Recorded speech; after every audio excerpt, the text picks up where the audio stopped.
tempos do horror. Tive alguns contatos imediatos com o sobrenatural quando interpretava Giles na série Buffy a Caça-Vampiros. É claro que ali era tudo ficção. Mas me deixou curioso sobre a realidade que está por trás das histórias de horror que todos conhecemos. E eu estou prestes a embarcar numa jornada aos escônditos mais escuros da imaginação para descobrir a verdade por trás de uma das figuras mais conhecidas na história do sobrenatural. Uma criatura odiada e perseguida. Será que uma tal figura poderia ainda hoje perpetrar o verdadeiro horror? Eu vou atrás das bruxas. Bruxas. Parece que todo conto de fadas tem que ter uma bruxa. Desde sempre as crianças têm medo das malvadas montadas em cabos de vassoura, prontas para atacar com a varinha mágica, forçando encantamentos e transformando gente em sapo. 300 anos atrás, as pessoas tinham tanto medo de bruxaria que milhares de mulheres, homens e crianças foram julgados e condenados à fogueira por bruxaria. Isso naquela época. Mas e agora?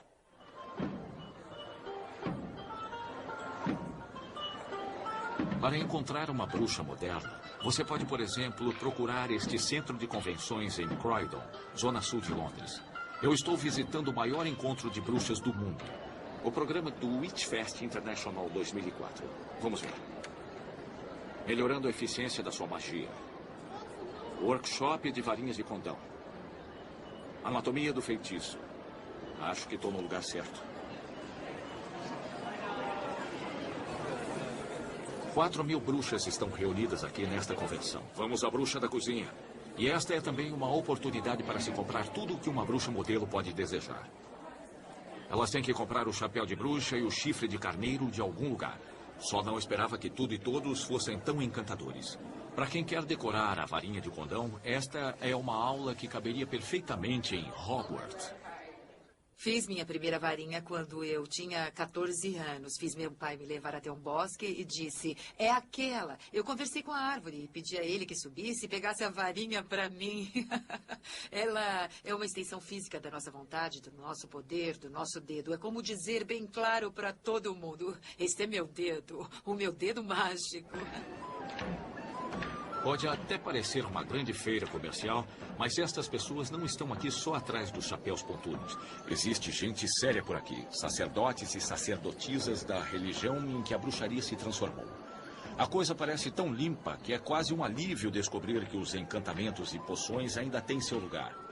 Vocês fazem poções, encantamentos, essas coisas? Sim, é claro que sim. Somos bruxos. É claro que fazemos. Poções e encantamentos são coisas geralmente consideradas meio esquisitas, meio sinistras, por assim dizer. Mas elas podem ser feitas com propósitos positivos também. Os encantamentos não são feitos a troco de nada. É preciso muita preparação, muito trabalho. A gente não faz encantamentos todo dia.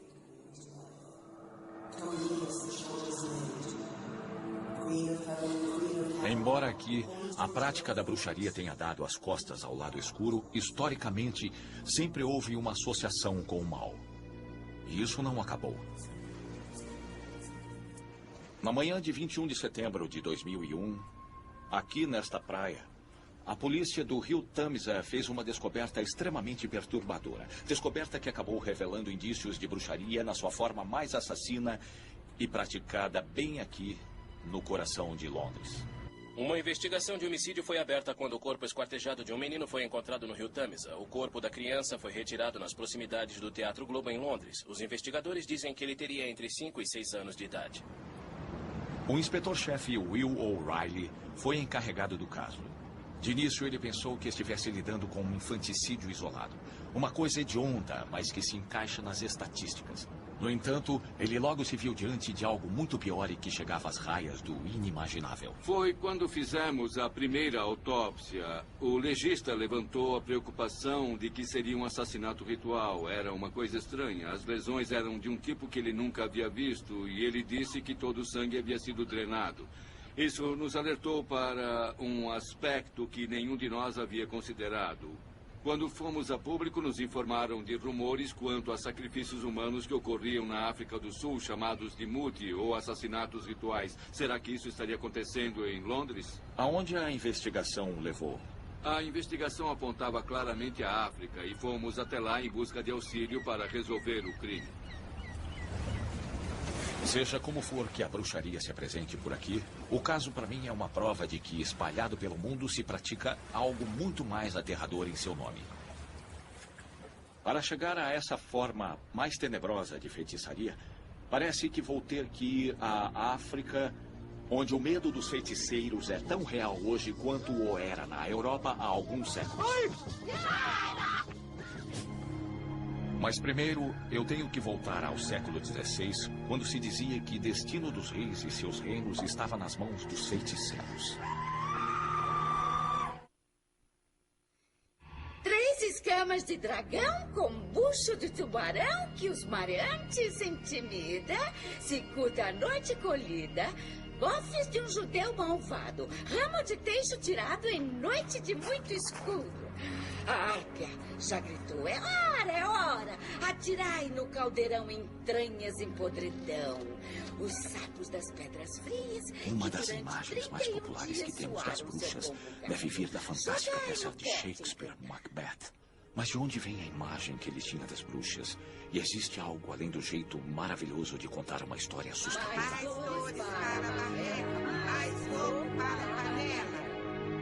Peter Craze é diretor do Drama Studio em Londres. Ele vem ensinando a várias gerações de alunos como a bruxaria foi deturpada numa peça encenada pela primeira vez há 300 anos. Certo. Concentrem-se na intenção das bruxas, que é tumultuar a vida de Macbeth. Tá? Literalmente, ao lado do Teatro Globo, havia as lutas entre ursos e cães, o barulho dos ursos e dos cães sendo despedaçados, sabe como é? Abafava os atores. Do outro lado do rio, na torre, havia decapitações e execuções, as cabeças espetadas em estacas, onde o sangue ficava escorrendo, os traidores enforcados, arrastados e esquartejados. De onde você diria que vem essa imagem da bruxa como uma velha megera? Shakespeare pode ter visto e acompanhado os julgamentos de bruxas, de forma que ele saberia muito bem que aparência elas tinham, e na hora de transportar isso para o palco, colocando a história em meio aos fantásticos estratagemas da Escócia, ele teria licença poética para ir fundo até onde bem entendesse. Como seria para o público ver as bruxas no palco? Bom, eu acho que o público ficaria bastante assustado. Supostamente existem encantamentos verdadeiros nas falas das bruxas de Macbeth.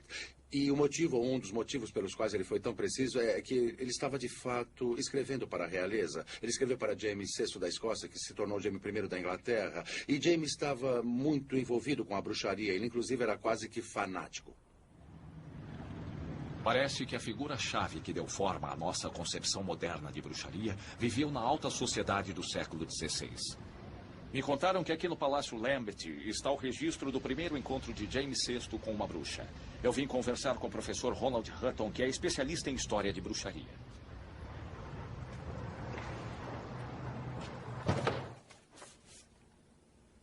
Este livro é um dossiê governamental sexualizado.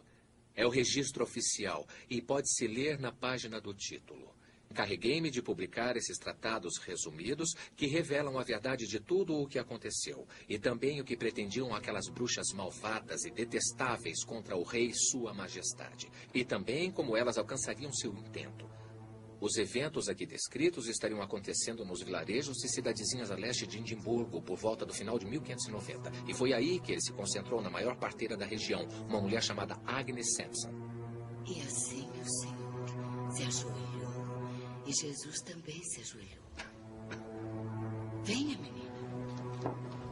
A questão do encantamento é que as palavras têm uma determinada força e podem ser uma porção de bobagens que ninguém entende e que parece uma coisa fantástica. Ou pode ser uma evocação tradicional da fé cristã, e era isso o que a coitada da Agnes fazia. No barro e na pedra, eu vos conjuro em nome de Deus. Era um tanto desagradável para os protestantes, mas não havia nada de realmente ilegal, quanto mais de diabólico. Creio em Deus Todo-Poderoso, Criador do céu e da terra. Ocupada que estava curando as pessoas, a coitada da Agnes mal sabia que a poucos quilômetros dali uma outra mulher estava com problemas. Era uma adolescente problemática chamada Gillis Duncan, que era empregada e que havia adquirido uma habilidade bastante grande na arte de curar. Ela foi torturada pelo patrão até dizer que havia cedido o seu corpo ao demônio. e começar a apontar outras mulheres das redondezas como bruxas melhores e mais poderosas do que ela. Agnes, Simpson. Está aqui na história.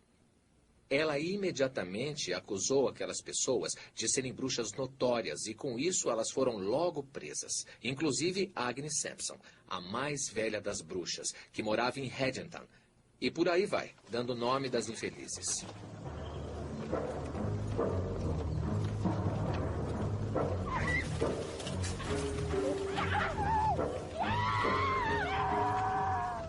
Temos quase certeza de que o autor deste livro era um ministro de igreja da região onde as bruxas moravam, chamado James Carmichael.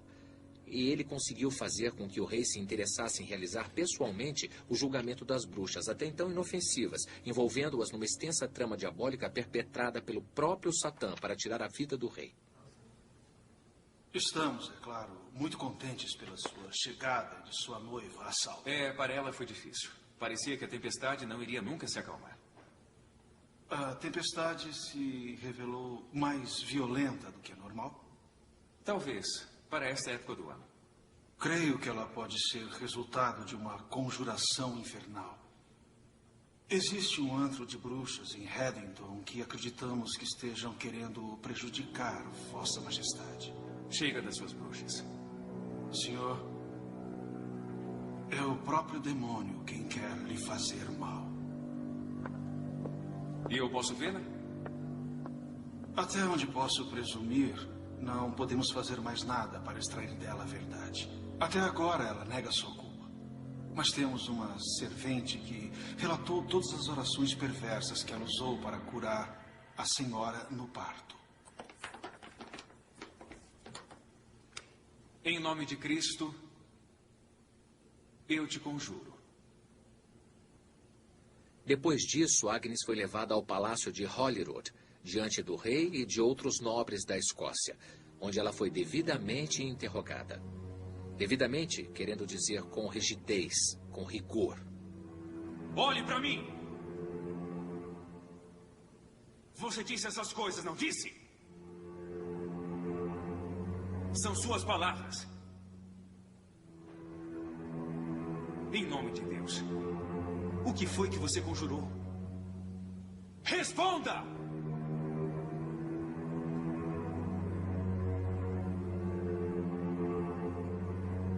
Leve-no daqui. James era realmente um monarca fora do comum, no sentido de que era um verdadeiro intelectual e fazia suas próprias pesquisas. E, tendo assim se transformado num verdadeiro caçador de bruxas teórico, ele resolveu aplicar a teoria na prática. E a história aqui sofre uma extraordinária reviravolta. Ele se torna não apenas um juiz real, mas um torturador real. Conseguiu algum resultado? Ainda não, Majestade.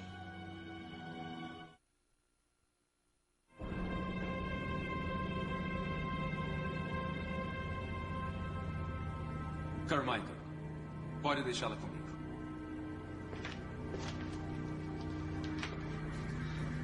Onde foi que o demônio a marcou?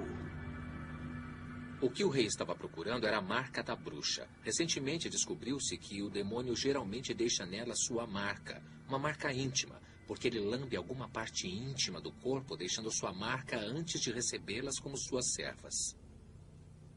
Está vendo, Carmichael? Não é preciso ser tímido nessas questões. O rei encontrou uma marca íntima do demônio em algum lugar próximo à virilha. Talvez a pobre tivesse hemorroidas. De qualquer forma, o resultado foi decisivo, porque depois disso ela sucumbiu. Aí ela entendeu que estava condenada. 200 bruxas o atacarão. Onde? North Berwick. Ali nós dançamos e de lá elas virão e o atacarão. Levante. Elas virão. Elas virão, sim. Elas virão. Porque o demônio veio, ergueu suas vestes e todas nós beijamos suas partes íntimas, sim. E ele disse as mais profanas exortações contra seu pior inimigo. E disse que o rei da Escócia era seu pior inimigo. Você mente, mulher. Àquela altura, Agnes estava sendo desacreditada pelo rei e parece que começou a perder a calma. Mas o que se seguiu foi um dos mais incríveis momentos em toda a história da bruxaria. Gostaria que não duvidasse do que eu digo, porque eu sei. Eu sei o que disse a sua rainha na noite de núpcias. Está aprovado.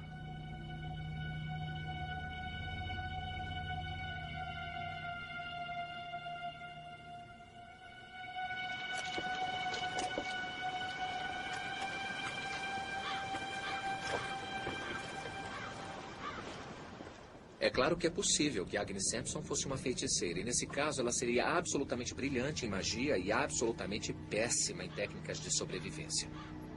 Agnes acaba morrendo e fazendo parte de uma estatística sinistra. Ela é uma das cerca de 1.100 pessoas que foram condenadas à morte na Escócia acusadas de bruxaria. Agnes até que teve sorte para uma bruxa condenada. Ela foi estrangulada e depois seu corpo foi queimado e reduzido a cinzas. Pelo menos ela foi asfixiada antes de ser queimada, de forma que foi poupada de uma agonia terrível.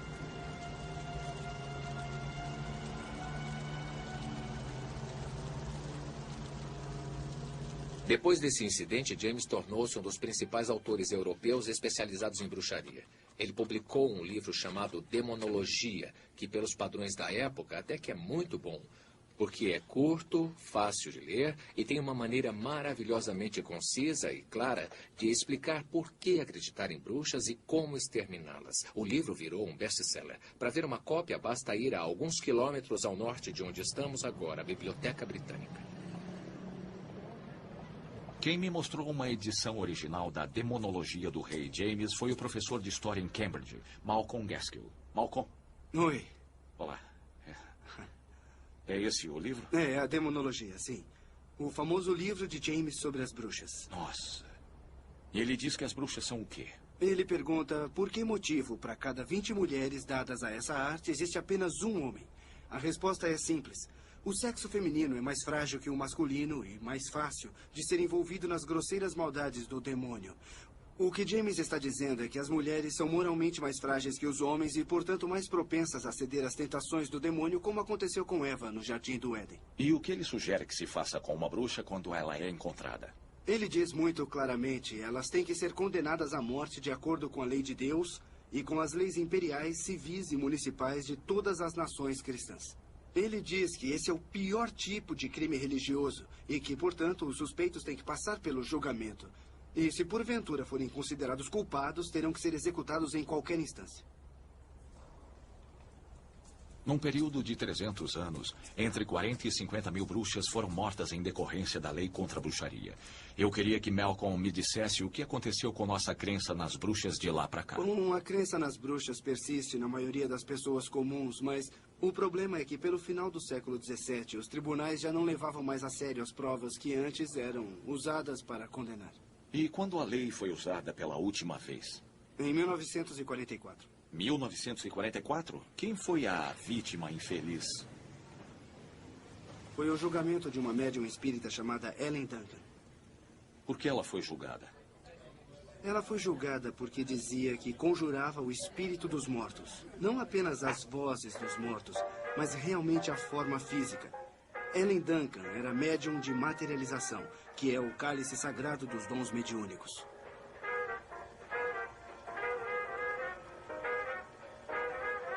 Um pouco de alegria ajudava, sim. Ficar em silêncio completo não propicia que as coisas aconteçam. Fica mais ou menos como sendo um monólogo. É bom um pouco mais de agitação. Ela ficava num compartimento separado que era, na realidade, um canto da sala com uma cortina. E ela dizia que ali acumulava a energia conhecida como ectoplasma, que seria extraída do seu próprio corpo. O ectoplasma caía quase que como uma névoa branca e muito espessa até o chão e que, de repente, se refinava em feições identificáveis. Boa noite. E a primeira aparição espiritual em todas as sessões era o guia de Ellen Duncan, conhecido como Albert. Boa noite, Albert. Há um senhor de idade ao meu lado que machucou o pé quando era jovem. Mas a coisa depois deixava de ser leve e cômica e passava a ser também sobre perda e tragédia. Durante a guerra, muita gente procurava as sessões para tentar descobrir o que havia acontecido com seus entes queridos. Eu preciso lhe dizer mais uma coisa. Um grande navio de guerra afundou e foi o Barham. Ela supostamente viu que o Barham havia afundado. E quase 1000 homens morreram. Há corpos na água. Na época da guerra, proteger informações sobre os navios era uma preocupação enorme, é claro. E talvez tenha sido isso que realmente colocou as autoridades atrás dela. Houve uma sessão, em 1944, da qual um jovem oficial da Marinha chamado Stanley Worth participou. Bom, ele ficou revoltado, achando que aquilo era apenas um espetáculo, que as pessoas estavam sendo enganadas e que a sua tristeza estava sendo explorada por dinheiro. E Stanley ficou de pé, declarando que aquilo tudo era uma fraude. Tentou agarrar o espírito e, imediatamente, ele sentiu que aquilo era só um pedaço de pão.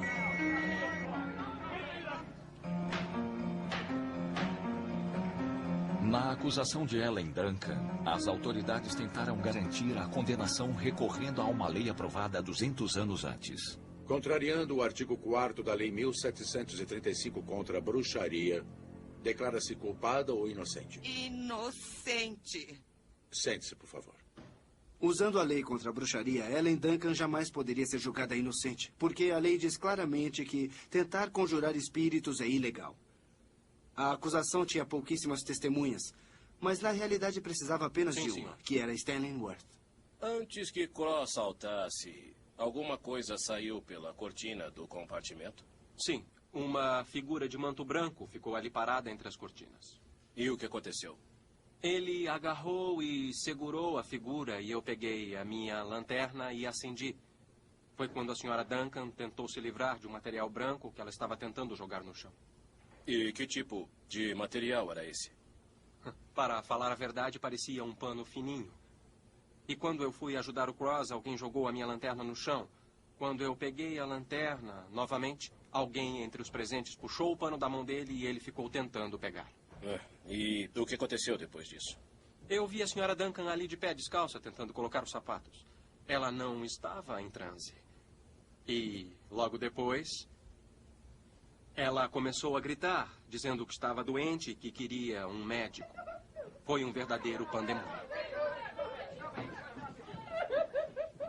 Se você imaginou que a senhora Duncan estava criando ilusões de algum tipo, você tem alguma teoria quanto aos métodos que ela estaria usando para perpetrar a fraude? Eu consigo imaginar várias maneiras.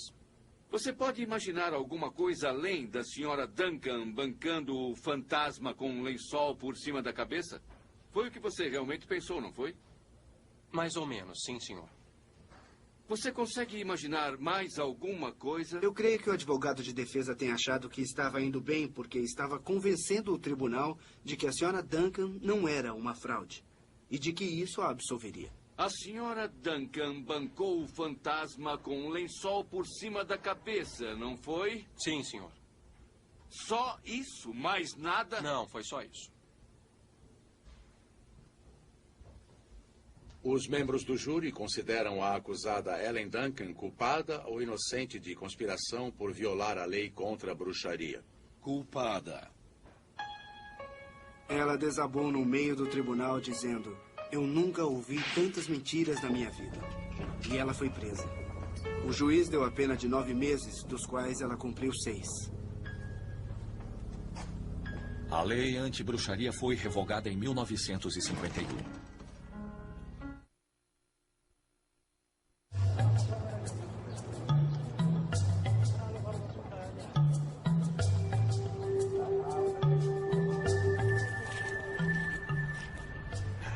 Parece que estou a 1 milhão de quilômetros do tipo de lugar onde eu esperava investigar o que é bruxaria hoje em dia.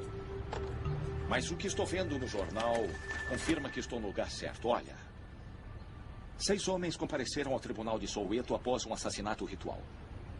O corpo foi encontrado no começo do mês. Aparentemente, ele levou vários tiros na cabeça antes que o tórax fosse rasgado, o coração, os pulmões e intestinos arrancados, e a genitália fosse extraída. Foi por isso que, diante do corpo encontrado no Tâmisa, a polícia veio à Pretória, na África do Sul, conversar com a unidade policial mais extraordinária do mundo, já que investiga exclusivamente crimes ligados ao oculto. Nos subúrbios de Pretória, mora o homem que fundou a unidade. Ele teve em primeira mão experiência com os horrores pelos quais a bruxaria é responsável. Dr. Cobus Jonker? Sim. Muito prazer. Prazer em conhecê-lo. Posso chamá-lo de Cobus? Claro, vamos entrar. Cobus Jonker devotou os últimos 20 anos de sua vida a resolver crimes relacionados com a bruxaria. Ele começou investigando o que aparentemente era um homicídio simples, mas não demorou muito para perceber que a prática da feitiçaria está por trás de algumas de suas descobertas mais horripilantes. Que indícios existem de que a feitiçaria real está presente hoje na África do Sul? Eu sei que muita gente não acredita em bruxaria, os brancos principalmente. Mas posso garantir que a bruxaria é uma realidade. Por exemplo, paramos um ônibus em KwaZulu-Natal, bem nos arredores de Durban, e desceu um sujeito carregando um saco plástico na mão direita. Quando eu disse que queria ver o que havia no saco, ele reagiu normalmente, nem ficou nervoso na hora. E era a cabeça do filho da irmã dele, que tinha 12 anos. Ele cortou a cabeça do sobrinho? Uma parte da comunidade negra pratica magia negra e diz que é preciso usar restos humanos ou partes do corpo humano para, por exemplo, colocar uma maldição em alguém. Eles acham que tem que usar partes do corpo. Quando os policiais de Londres lhe mostraram a foto do torso encontrado no Tâmisa, o que o fez pensar que se tratava de bruxaria? Eu diria que, examinando os ferimentos no corpo, que é o que eu olharia primeiro, a maneira como as partes do corpo foram cortadas apontava para um assassinato ritual, para um sacrifício muti. O que é muti? Muti é uma outra maneira de dizer medicina, ou então uma poção preparada com algum tipo de erva. Se eu quiser saber mais sobre muti, aonde devo ir? Eu acho que o melhor lugar é o Mercado Muti em KwaZulu-Natal, na região de Durban.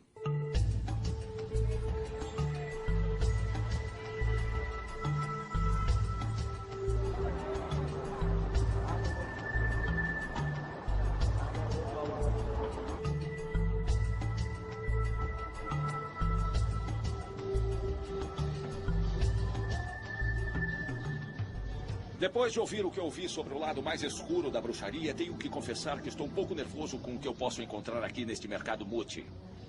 Mas vou me encontrar com o Dr. Mlongo, que é presidente do Conselho de Curandeiros Tradicionais. Ele vai me acompanhar.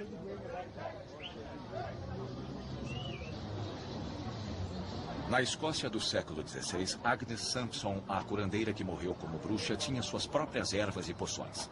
Mas ela nem sonhava com um lugar como este. Eu soube que, escondido em meio aos prédios e viadutos de Durban, este é o lugar aonde os sangomas ou curandeiros sul-africanos tradicionais vêm para comprar as poções mágicas.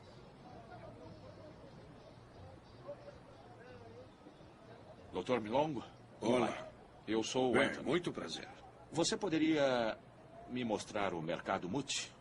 Eu estou conversando aqui com estas pessoas porque encontrei ervas muito importantes. Elas servem para evitar que os raios atinjam a casa. Porque feiticeiros podem usar outras ervas para mandar raios atingirem a sua casa, mas isto aqui protege. E funciona? Funciona. Funciona. Sem essas ervas eu não estaria vivo, porque há muitos feiticeiros que querem matar nossos pacientes, querem nos matar e nós temos que nos proteger com as ervas. É isso. Eu ouvi dizer que às vezes vocês usam partes do corpo humano. Não. Esses não são curandeiros tradicionais. São feiticeiros. Certo. Os curandeiros tradicionais só curam, não matam. Parece que magia negra e magia branca usam técnicas semelhantes, mas com propósitos muito diferentes. Eu queria saber mais e perguntei ao Dr. Melongo se havia alguma maneira dele me ensinar. Hoje à tarde vou a uma formatura de Sangoma em Mapumolo. E eu gostaria de saber se você quer vir comigo, porque muitas coisas vão acontecer lá. Você vai ver coisas que nunca viu antes. Sangomas dançando, bebendo ervas, essas coisas todas. Um sangoma, então, é um curandeiro que aprende a usar as ervas e a magia para curar e proteger as pessoas de outras que querem lhe fazer mal.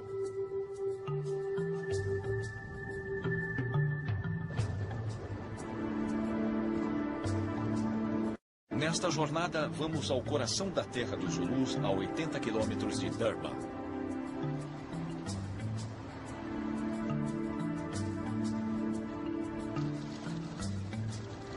A Sangoma que vamos visitar está esperando esta formatura há vários meses. E a cerimônia foi planejada para durar o fim de semana inteiro. Eu nunca vi nada parecido. E não tenho ideia do que esperar. E é uma mistura extraordinária. Chegamos cedo e eles ainda estão se preparando. E está frio. Eu me sinto bem estranho. Bom, tenho que me sentir, é que não me encaixo.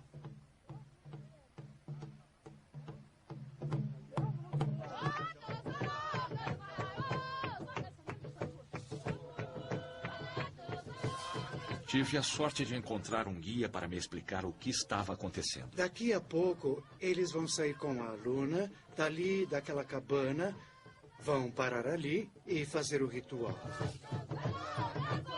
Os animais têm um papel importante na cerimônia. Se a galinha voar da cabeça da Sangoma, ela não pode se formar. Mas depois, olhando dentro da cabana, vi de relance algo que eu acho muito difícil de engolir. O primeiro de uma série de sacrifícios animais.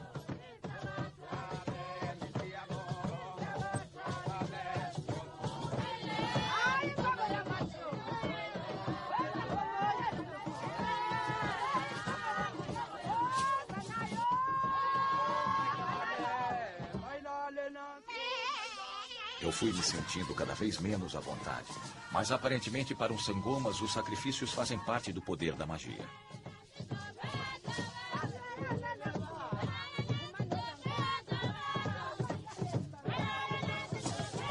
A cabra que eu ouvi gritar ainda há pouco, agora tem outro papel para aumentar o poder do Sangoma.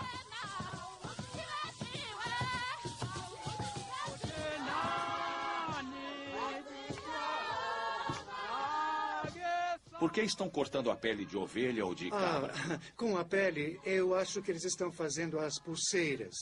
A formanda vai colocar as tiras aqui, e atravessando aqui e aqui.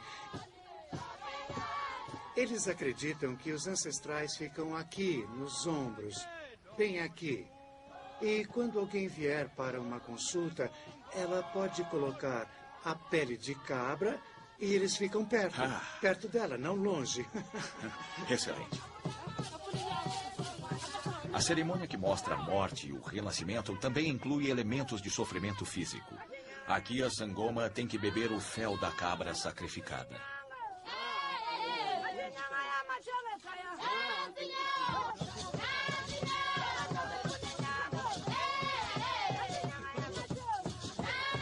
Mas isto também é uma festa. Afinal, a Sangoma passou um ano aprendendo seu ofício. E a cerveja tradicional também tem um papel importante. Eu os deixei ali comemorando o resto da noite enquanto tentava assimilar o que eu havia visto. E, para ser sincero, esquecer algumas coisas. Eu não sei o que pensar de ontem. Achei difícil assistir. Tive que virar o rosto algumas vezes quando os animais foram sacrificados. E eu respeito porque faz parte da cerimônia, faz parte do que eles fazem. E os animais vão servir de alimento, não é uma coisa à toa. Talvez hoje eu pergunte sobre isso, se os animais têm que sofrer, ou se poderia ser feito com menos sofrimento.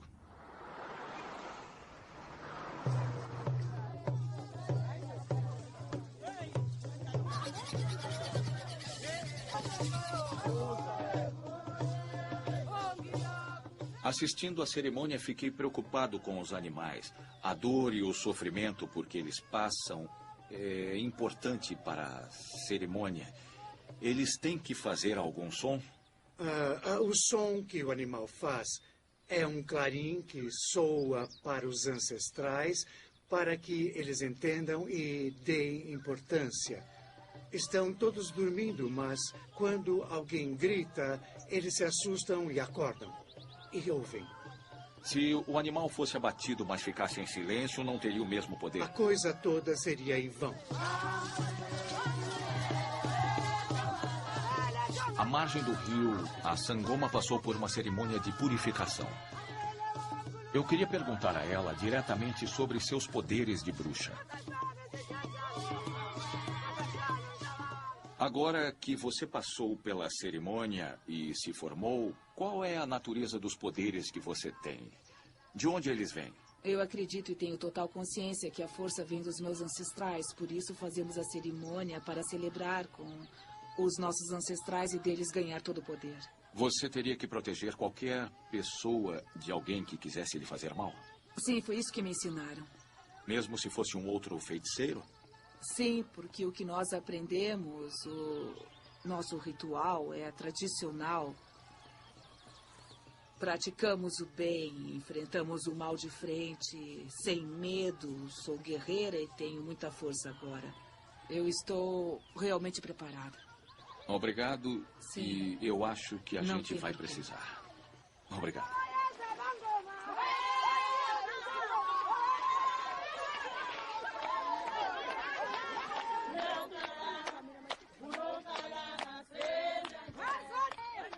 Durante a cerimônia, as pessoas falaram nos ancestrais. Por que eles são tão importantes?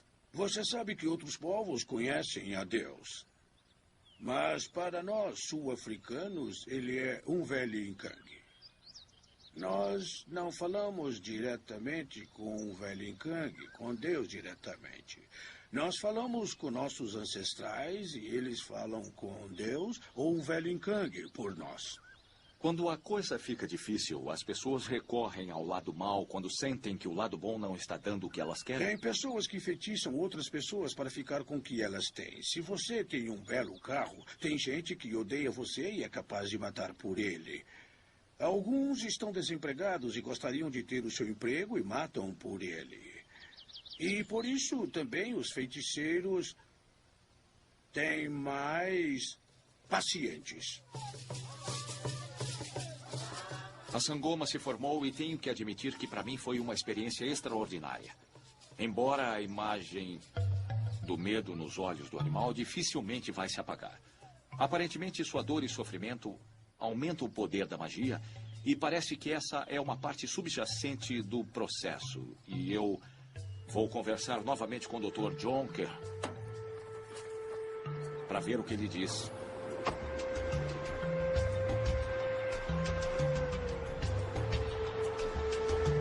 Pela minha jornada até agora, comecei a perceber que deve haver paralelos entre como os sangomas e os feiticeiros criam o poder da sua magia. O Dr. Jonker teve experiências com o lado escuro e eu precisava saber mais.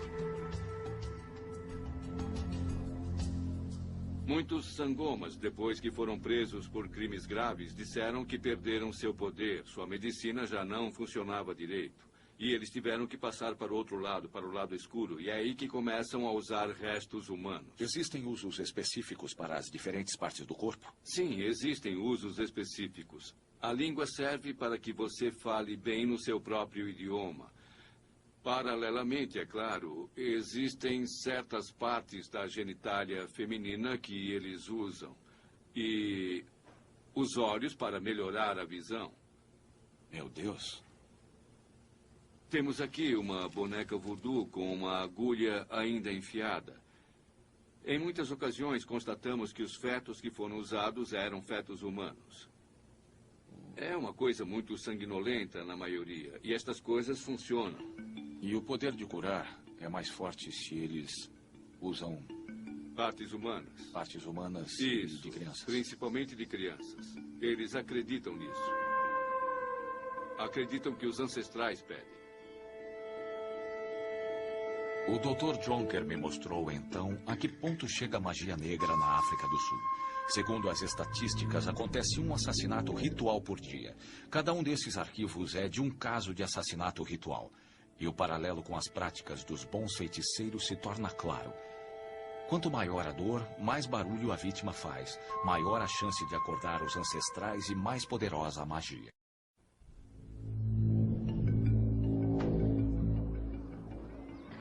As vítimas desses assassinatos são crianças inocentes apanhadas em meio a um mundo de superstição e pura maldade. O pequeno Adam, o menino encontrado no Tâmisa, nunca foi identificado. Ele foi morto como parte de um assassinato ritual, um caso de sacrifício humano que acabou sendo rastreado até a Nigéria. Mas quem são as pessoas que pedem essas magias, sabendo que as crianças irão sofrer? Como se pode combater isso?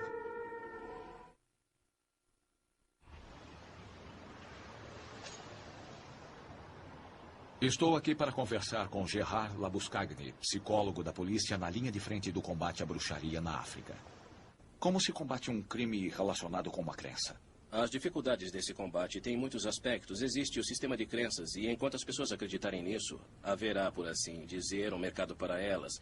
Descobrimos que muitos criminosos tentam usar práticas MUT para ajudá-los nas suas atividades criminosas. Encontramos, por exemplo, ladrões de banco que foram presos no local.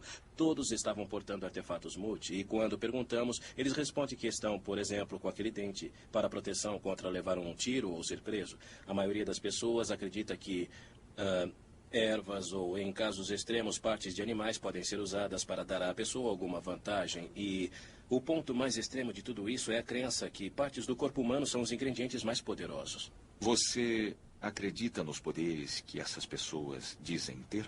O que eu acredito é irrelevante, porque eu tenho que trabalhar com as pessoas que acreditam, porque elas é que vão cometer o próximo crime e o outro depois dele. Por isso, eu frequentemente comparo com as pessoas que ouvem vozes. Eu sei que não é verdade, mas para elas é verdade. Elas vão reagir a essas vozes e isso é o que interessa para entender a referência que elas têm. Porque é com isso que a gente tem que trabalhar para tentar resolver esse tipo particular de crime.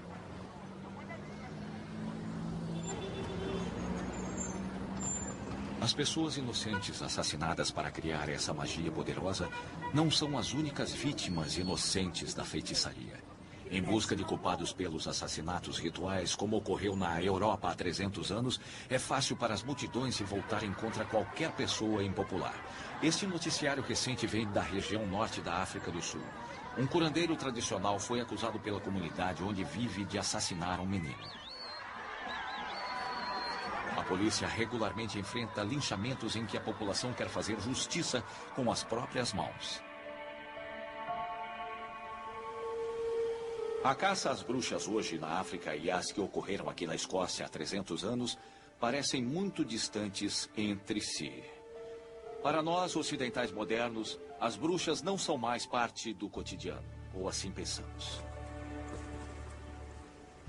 Mas basta que algo inominável, inexplicável aconteça para que nossa crença na feitiçaria ressurja.